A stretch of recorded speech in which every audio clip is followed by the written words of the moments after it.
Минсельхоз намерен заняться продвижением иван-чая на российском рынке и включить его в перечень сельхозпродукции. Инициатива была озвучена в рамках форума «Сильные идеи для нового времени». На данный момент министерство прорабатывает вопрос включения иван-чая в перечень сельхозпродукции, что обеспечит его производителям полный доступ к мерам господдержки.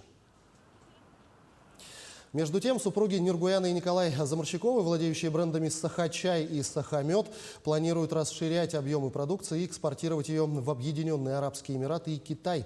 Подробнее об этом расскажет Виолетта Засимова.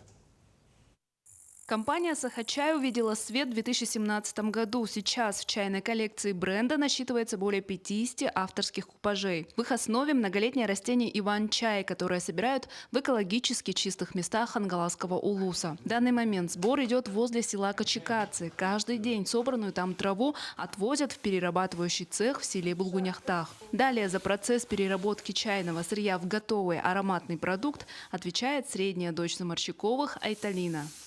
После того, как наши листья привезут, мы помещаем их в специальные стеллажи для того, чтобы наши листья потеряли от 30 до 40% влаги.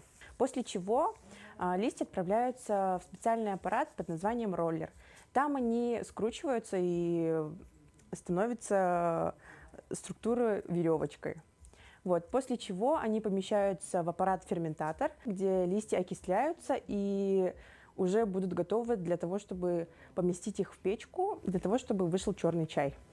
Готовый чай фасуется и упаковывается в цеху в городе Якутске. Затем часть продукции отгружается российской сети чайных магазинов «Унция». Еще одна часть реализуется в Якутии и регионах России. Также компания «Саха-чай», несмотря на непростую политическую обстановку, нацелена на экспорт и ищет новые рынки сбыта. В ноябре Заморщиковы примут участие в 2 международных выставках, которые пройдут в городах Дубай и Шанхай, где представят якутские чаи, а также свой натуральный мед. Изготовлением меда глава семьи Николай Заморщиков начал заниматься с 2020 года.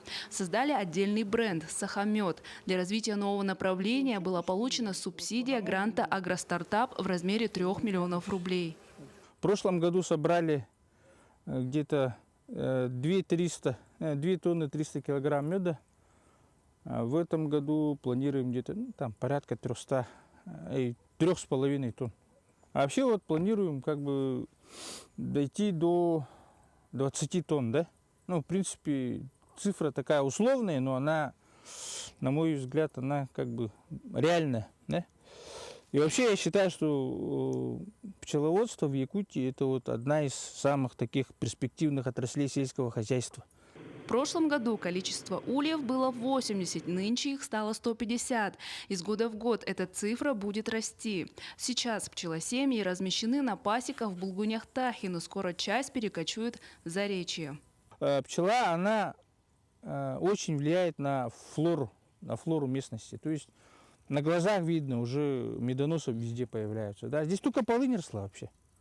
А сейчас посмотрите, это поле, это все в медоносах уже. Люцерна, донник, всякие трава, мурава, в общем.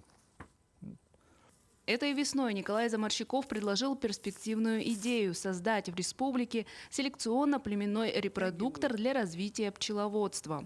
Как оказалось, якутские пчеловоды очень зависимы от поставок пчел из других регионов страны. По мнению Николая, если его идея будет поддержана, то через 10-15 лет может появиться новый подвид – якутская популяция среднерусской пчелы. Со своим предложением Николай уже выходил на правительство республики, которое было поддержано.